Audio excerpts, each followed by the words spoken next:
तिहिना नोआ वीडियो रे जत्तो हड़ी अतांग दाराम पे करना जत्तो को जिसु मारांग रे उनी ईश्वर सराहाव दे करना अकोय दो अबु जत्तो हड़ा जीवन रे तिहिन हबी मजे दोहो काबुन आर नोआ वीडियो नेल हबी ईश्वर बाबा दो मज जेटा पुरते दोहो काबुना आदो अबुआ जीवन रे ईश्वर दो अडी मारांग मारांग ए कमीदा दुलड़िय बुहा मिसरा को पासे आमेम बुद्धिस्ता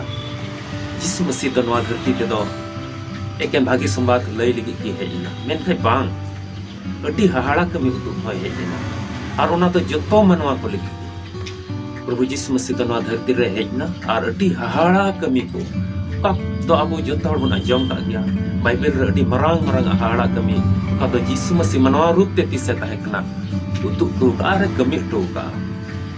नोआ वीडियो से लहा से चला लहा रे लई लहा बना नोआ वीडियो तो उनको लगी कना अकोय दो बाइबल रे ईश्वर को सराहाव दिखान और बाइबल रे कथा लेका को चला यदि दुलड़िया बुहा मिसरा को नोआ वीडियो रे पे नवा के खाय मा लाइक तमन पे शेयर तमन पे आदि तो बापे सब्सक्राइब का खाय मा सब्सक्राइब बटन रे उताय पे ओना बेल आइकन ओका मेना ओना दो जतो रे उताय पे ऑल रे उताय पे जेमन नोआ नोटिफिकेशन जाओगे मिटे नवा वीडियो बिना रे पे जाओ बाइबल को मिटे पाठ बोन पढ़ावा और लहा से बोन लहा मार्क भागी संवाद तुरुई हटिन पेगेल मोणे कली खन पुनगेल पे कली हबी मिता में मार्क भागी संवाद 6 हटिन 35 कली खन 43 कली हबी यीशु मसीह ᱧᱩᱛᱩᱢ तेñ पढ़ावा आर अडीगी को बिलायन खान उनी रेन चिला को हेज कते को मिता दिया नोआ जायगा दो हाहांकार किया आर अडी को बिलायना बिदा ककु में जेमन बिढ़ाई तिया डिहत आर अतु त्रिको सेनो आर जोम लगी जहाना को किरिन जोंग मेन खान उनी दो रोड रुआड़ा को अपेगी जोम लगी इमा को पे मिता दिया को सेन कते 200 सिक्की रिया पिठले किरिन अगुईते जोम लगी ले इमा को मिता कोय तीना पिठ मिना तपेया सेन कते नेल अगुई पे आदो बड़ाई के खान को लई दिया मोणे गोटेन पिठ आर बारिया हाकू आदोय हुकुमात को जतो हड़ खता खता हरियर घास रे दुड़ुब उच्चू कुपे खान उनको दो साय साय आर मोणे गेल कते पांती पांती को दुड़ुब इना आदो उनको मोणे गोटेन पिठ आर बारिया हाकू हताव कते सिरमा से ए बेंगेर रकाब किदा आर भोरा ते पिठय किचा किदा आर चिला कोई एम दिया को जेमन को दोहो इदी को आर उनकिन बारिया हाकू हो सनाम हड़ को हटिना को आर सनाम हड़ को जोम किदा आर को बीना आर किचा कटरा कुटरा को दो गेलबार फतिया पेरेज हलांग जरवा किदा आर हाकू किन रिया हो नोआ की ईश्वर कथा ईश्वरे सरहाव को मा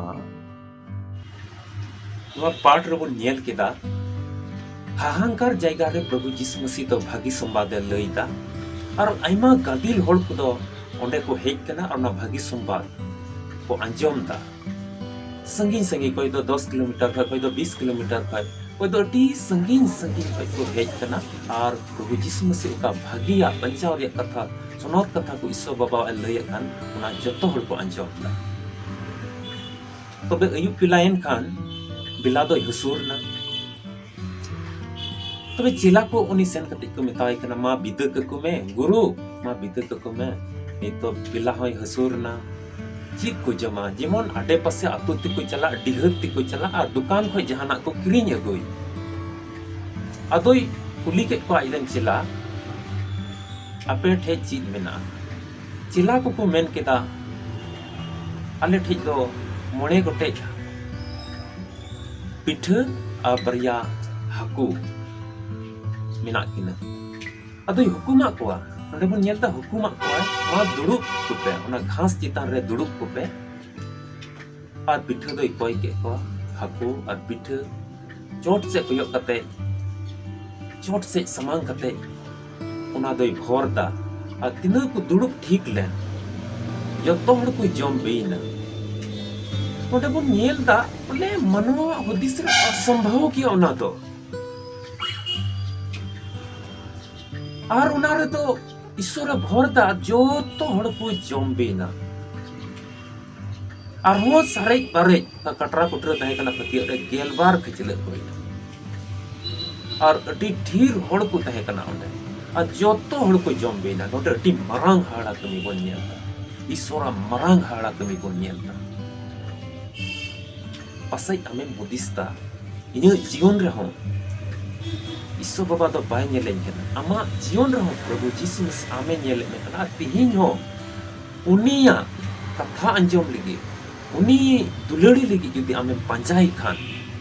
am lagi ho nina maranga akami no part hote te uskur bun nyam da dulari bui ha mesra ko ama gharonj re oka do tihin adi muskil halot re amem minam a jionem khematam ama jion re kami alum hoti sa in noa rengej nacar thai ge at jaiga re menanya alum hoti sa in kati ain kami da alum hoti sa inya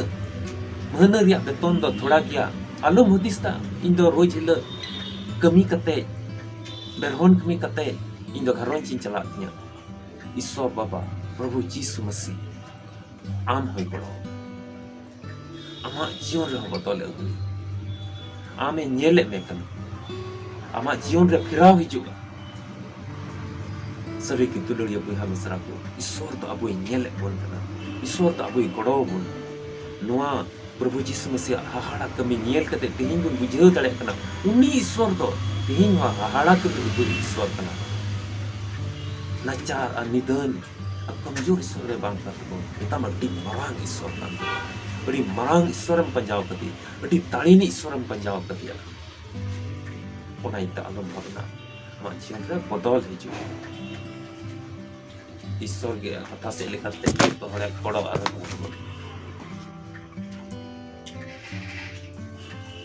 video जुदि आम जहाँ खम नेलेकान चाहे तो उड़ीसा चाहे तो बंगाल चाहे तो भारत रिया चाहे तो झारखंड चाहे तो बिहार भारत रिया जहाँ पनोत खम नेलेकान प्रभु जीसु मसीह आमे मिताम कना तेज आमे होआम कना कथा लेकाते चला में और तेज हो हाहाड़ा में उदो आम चिलका गादिल हर को कथा अंजम लगी को हेज लेना बचाव रे कथा अंजम लगी को हेज लेना उनका गी तेहेन नो ईश्वर बाबा हम प्रभु जीसु मसीह हम ईश्वर बाबा हम आया सुनोत कथा लेका तेहेन आमे हो और हिजु देला बन पहुंचो बिया दुलर ते परिकन ईश्वर बाबा गुण मना तो बो हरम कना ले तेन पाठ पाले नुको विश्व से बुहा मिसरा को आती नो वीडियो ते को नेल कान जतो बड़ो को और तयाव आम की कोड़ो और खर जो हड़ा जीवन रे तहन जो हड़ा खरंज रे तहन तो कथा जाओ की निमित को दिस को दहोय तो आमा दिसरा यीशु मसीह दुलरियो बुहा मिसरा को नो वीडियो रे आमा मन अंतर रे चेक हम अटकार केता कमेंट बॉक्स में ऑल को और सब्सक्राइब करो जो तो यीशु